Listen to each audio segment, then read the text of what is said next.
What is going on? Welcome to No Chill Promos. How y'all doing? Hope you're having a blessed Monday to start off this week, right? And before I begin today's video, I'm putting over who I feel is the greatest manager of all time, Bobby The Brain Heenan, alright?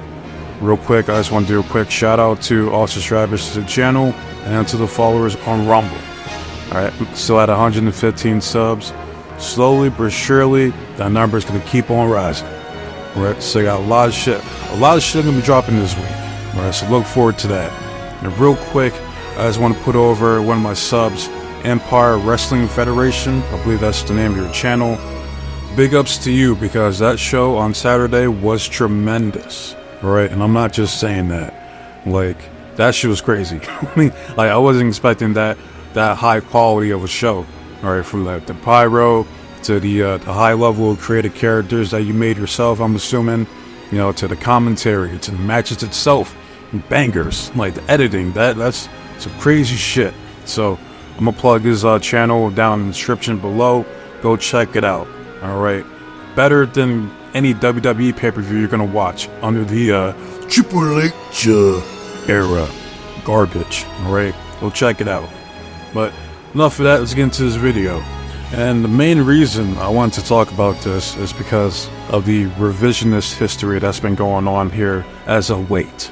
Right, with Paul Heyman. People are saying, and it's mostly the younger, ignorant, only been watching wrestling for the past 5 years, wrestling fans on the internet, saying like how Paul Heyman is the GOAT.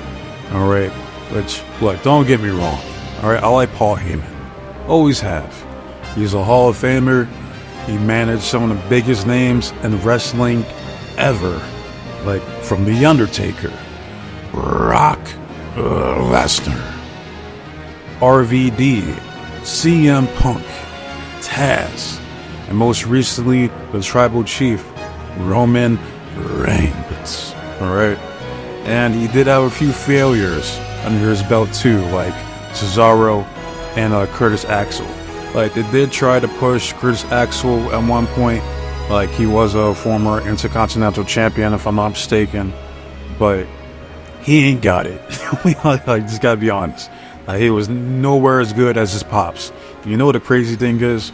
It's like Heyman managed the son. Heenan managed the father. Crazy when you think about it. Some people got it, some people no. Curtis Axel doesn't have it. I'm sorry. It is what it is. But someone who does have it is Cesaro, which to this day, one of the most impressive things I've ever seen in a wrestling ring was when he did the giant swing to the Great Khali. I was like, to this day, I'll go back and watch that clip. I'm just like that. Like, how the fuck do you not put the world title on him? I find it incomprehensible that they couldn't find something to do with this man. Like at best he could have been like an upper mid card, you know, like level talent. You know what I mean? Like, not the guy to build a company around. I'm not saying that, but he's definitely world championship material, for fuck's sake. Like, even Stone Cold went to bat for him. Like, I remember when Vince was on the Broken Skull podcast, where the fuck that shit's called, right? Stone Cold was pressing Vince on there, but basically he was like, you know, what the fuck's going on with Cesaro, man? Like, why are you not pushing him? Like, the fans want to know. And that's the bottom line. You know what I mean? Well, yeah, Vince was like, he's boring. He has no charisma, pal. Like, Vince basically just said, like, this dude fucking sucks. You know what I mean? And I don't know how the fuck he's still even in my company. Alright? And it's like, and it is surprising that Cesaro lasted as long as he did after the fact, because the man, the head honcho, the El Jefe, just flat out buried you. And alright, like, just said that you fucking suck and you're never gonna amount to shit in my company. But you still stayed, man. You still tried. And I think partially it's because his wife was still there, Sarah Del Rey, if I'm not mistaken. But yeah, I don't know. It's like, to me, you could have pushed this man one of two ways. Alright, as a babyface, he's at best, you'd be a transitional champion.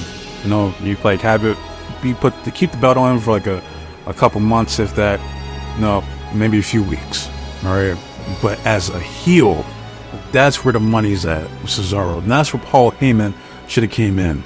Like, you push this man as a monster heel, and I say that because you focus on his strength, on his feats of strength that he can do. Like, Mark Henry, of all people, put this man over for how freakishly strong this motherfucker is. So week after week, all you have to do is just show off how insanely strong this man is.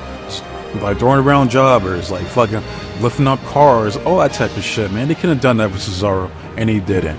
And that's one of the biggest reasons why I can't put Heyman as the GOAT, you know, the best manager of all time. I can't do it because he fucking failed with Cesaro, and that shit still pisses me off. Alright? But enough of that. Alright, I want to get into the man himself, and that's Bobby Heenan. And I want to break down the reasons as to why he is the GOAT, the greatest of all time. Alright, and I'm not the only one that feels that way. There's a lot of people, at least a lot of people who know their wrestling, they will tell you that Heenan is the best. Alright, no question. And honestly, if Jim Cornette would have stayed longer, like he would have had a longer career as a manager, I honestly would have him over Paul as that number 2 spot. But right now, the way I have it, I got Heenan number 1, Paul Heyman number 2, Jim Cornette as number 3. Then you probably put like Jimmy Hart as like number 4. And number 5 spot, I don't know, like fucking maybe Mr. Fuji or some shit. I don't know. But yeah, I want to get into the man himself, the brain, Bobby Heenan. All right, let's just go down from the list of wrestlers that he's managed over his illustrious career. All right, and rest in peace to him, man. But you got guys like Ric Flair. Woo! You know, and I'll tell you right now, like, I'm no fan of Ric Flair. Never have been. All right, especially when I found out like how much of a racist piece of shit he is, because he is a good old boy at the end of the day. It's kind of crazy, like how, you know, people they'll never let that shit go with Hulk Hogan, but somehow, for some reason, Rick gets a pass for his racism. Doesn't make any sense to me, but I digress. All right. Regardless, Ric Flair will go down as one of the greatest wrestlers of all time. All right, top 5, if not top 10, and like majority of people's list. All right, so and no one can dispute that. And so, moving on, we got Mr. Perfect. As I mentioned earlier, with Heyman managing the Son, we got Heenan managing the Pops. All right, he would have been the perfect WWF champion. It was just he was in the era of Hulk Hogan, brother. And I also think that Vince didn't see him as a main event player for whatever fucking reason. As crazy as that is, like, just picture it, man. It's like, especially how fucking stacked that mid card was back then in the 90s, right? 80s and 90s. A lot of those mid card talents will be world champions today if they're active. Like, if they're in their prime back then, right now, they would easily be fucking world champions, 100%, including Mr. Perfect. All right, it's just, I don't know, man. Like, I don't blame Mr. Perfect. It's like, what more can you fucking do or want from him? You know, he was jacked. You know, he had a good gimmick. And there's Mr. Perfect. You know, he did the vignettes of like he's excellent, perfect at everything he does. He was like, I don't know, man. Like, is another example of wrestler who got all the tools, but they never pulled the trigger. And I think that's mainly because of politics. So, rest in peace to Mr. Perfect. But moving on, we got Nick Bockwinkel. All right. Now, obviously, this is before my time, but he was one of the OGs when it comes to this wrestling shit, and he is one of the biggest names to come out of AWA. All right. Was a multiple-time AWA World Champion during the territory's time. All right. So enough said. Like, you can go back, watch these promos between these two, flawless. All right, just entertaining shit. You can tell these two enjoy working with each other, man.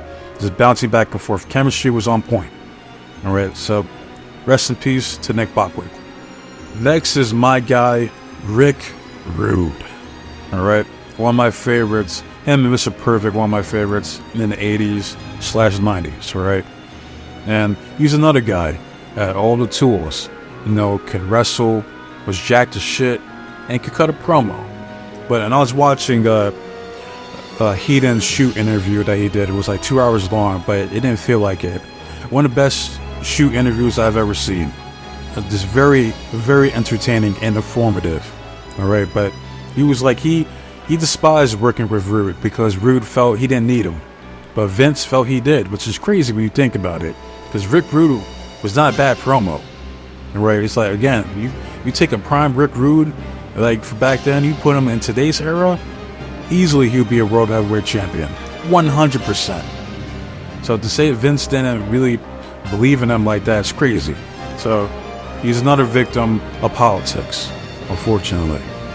It is what it is. But Heenan and Rude together were great. Amazing. Alright, like I remember seeing them on Arsenio Hall, right? And like despite them having animosity towards each other, you could never tell just on how professional they were. And we had great chemistry out there. But rest in peace to Rick Rude, alright? And I want to go down the entire list because I ain't trying to be here all fucking day. Alright, but there's a couple more names I gotta mention here. We got Harley Race. Come on. The greatest NWA champion of all time. Enough said. All you gotta do is just go on YouTube, look at a few clips and promos of him as a heel. Tremendous. Like, this fantastic stuff, man. Like, I miss that kind of shit. I miss heels. I miss old school heels like that. They don't make wrestlers like that anymore. They just don't. But, moving on. We got Mr. Wonderful Paul Orndorff. Alright? Now, go back and watch some of his vignettes. Like, when he was, like, roasting fat shaming. I was trying not to laugh because I was watching the segment of them fat shaming people in the gym. Hilarious stuff, man. It was like, you can put on more weight, you could lose weight, obviously you don't have enough weight, all you people need help. Alright, none of you people will look like me, Mr. Wonderful. You see these muscles? Alright, this is the most wonderful body you'll ever see in your life. I mean, like, just, God, it's good shit, man. They don't make shit like that anymore. Just hilarious. It's like, obviously you can't walk and chew gum at the same time. What the hell are you doing? just flat out disrespecting these people in front of their face, man. It's just, I miss that shit, man. Hilarious. But yeah, as one of the best pile drivers of all time. Shout out to Deadlock. Every time I think of pile driver, I gotta say it like that. The pile driver. Alright? But yeah, even came close to beating Hulk Hogan, brother, for the WWF title with Heenan. But they didn't want to pull the trigger. And again, he's another wrestler. You take a prime Mr. Wonderful, Paul Orndorff, and you put him in today's wrestling, easily a World Heavyweight Champion. It's like you take a lot of the mid-card talent from the 80s and 90s, and those guys are main eventers in today's wrestling. 100%. And like that's how far the standard has fallen. And I'm not bullshitting here. Like, I mean it 100%. Like, it ain't the same. Alright? How the mighty have fallen. Alright? But rest in peace to Mr. Wonderful. You got the Brainbusters, a tag team of Tully Blanchard and Arn Anderson. Alright, again, this is before my time, but you got two members of the Four Horsemen. Alright, which is arguably one of the greatest stables ever. So I can only imagine, the chemistry and how good of a run that those guys had with Heenan. Alright. Then you got Haku. Come on, one of the most dangerous men to ever step foot in a wrestling ring. Alright. Like, all you gotta do is just look up videos of all, like, just shoot interviews talking about Haku and all the mystique surrounding this man and just how dangerous he is. Alright, there's like a few wrestlers that you don't fuck with back there, or back then, you know what I mean? Haku was one of them. Is that you got guys like Haku, Ron Simmons, to name a few. So you got Haku, one of the toughest men ever in wrestling, being managed by the GOAT himself. Come on, man. Too fucking easy. Alright. But last and definitely not least, I saved this man last because I think he's probably the biggest, literally, client that Heenan has managed, and that's Andre the Giant. All right, and it doesn't get any better than this, in my opinion. Heenan was a mark for the money, right? 100%. Like, he's all about doing big business, and it doesn't get any bigger than WrestleMania 3. Hulk Hogan versus Andre the Giant for the WWF Championship. That's it. That's the apex right there. It doesn't get any bigger than that. All right. So enough said. All right. Rest in peace to Andre the Giant, man. And he did manage other people like the Barbarian, Terry Taylor, King Kong Bundy, Hercules, for instance. But again, I'm not trying to be here all fucking day. All right. I just want to name out some of the biggest names that he managed when it comes to professional wrestling. So not only was he a great manager, he was a great talker as well. One of the best, in my opinion. Witty and articulate in his prime. Like, just go back and you watch all the promos he did with like Mean Gene Okerlund, for instance. And yeah, Mean Gene just selling recipes to Mean Gene, for one. Like, where are the Mean Genes at in today's wrestling? There are none, and that's a fucking problem. But I might have to do a video about that in of itself. All right, but yeah, Mean Gene just selling with his facial expressions, just the crazy, funny ass shit that Heenan would say. Because if Heenan wasn't a manager for pro wrestling, he could have easily been a comedian. Because this dude was hilarious. And I forgot who he was talking about in this promo, but he was like, "Oh, he graduated from the University of Wisconsin, huh? All right, well, that doesn't take much. All you gotta do is just be able to write your name with 3 different color crayons." Like, I took a screenshot because you can see the look on Mean Gene's face when he said it. He was like, wow. That's like fucking hilarious shit, man. Like, he has way too many excellent promos to list off here. That's just one of my favorites that he did. Alright, but do yourself a favor, go down the rabbit hole of Bobby Heenan's promos. You won't regret it. Alright, some of the most entertaining, witty promos you ever see. Alright, 100%. And Heyman, alright, he's a good promo himself. Alright, I'm not saying he isn't, but he's not better than Bobby Heenan. Alright, I can tell you that right the fuck now. Can't do it. Not a good conscience. Alright. And last thing I want to mention about Heenan is that he was also a great commentator. Him and Gorilla Monsoon were phenomenal together. Because they were legit like best friends. So all you had to do is go out there, just shoot the shit, and just be entertaining. That's what real talent does, or is capable of doing. All right, and I have them as my number 2 spot for greatest commentary team. Number 1, in my opinion, is still JR and Jerry the King Lawler. Number 3 would be Don West and Mike Tenay. Right, those would be my top 3 right there. But yeah. Like, there was a promo with Monsoon and Heenan, and they were talking about Mother's Day. You got Monsoon putting over his mom. He hands over the mic to Heenan. Heenan says, "Boy, you said a mouthful. I wish every day was Mother's Day. You know what my mom got from me last year on Mother's Day? A red court." And then Monsoon stops him. He's like, whoa, what? Like, got for you is like, you're supposed to get for your mom. It's Mother's Day. And he's like, I'm her kid. Monsoon was like, you disgust me. Like, we're never gonna see that type of magic again on commentary, man. Like, you expect to get that shit from Michael Cole and Pat McAfee? Get the fuck out of here. That ain't gonna happen.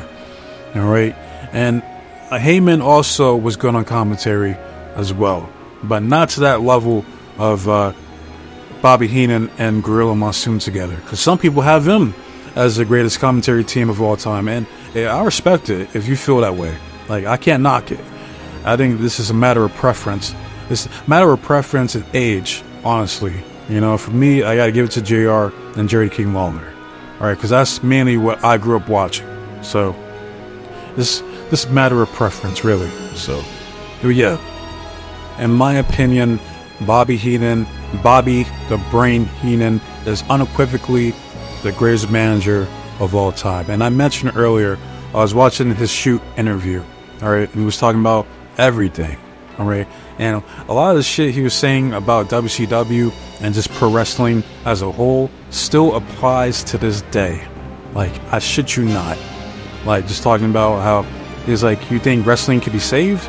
And he was like, no. Like, it's like that. It's over. Like, the magic is gone. And it's like instead of teaching the producers and the agents back there about the business, we talk to fans. So now the fans know all our tricks. The illusion is over. He was like, you ever been in a real fight? And like the dude interviewing him was like, yeah. He said 30 seconds or less, right? Like, it's done, man. It's over. And this shit happened in 2002. And just imagine, you've seen how stacked the WWF roster was back then. And he said this shit was dead back then. I mean, like, that tells you everything, man. And he's not wrong. He's 100% correct. It is fucking dead. It is slowly but surely dying out ever since. Losing viewers year by year, month by month, ever since, man.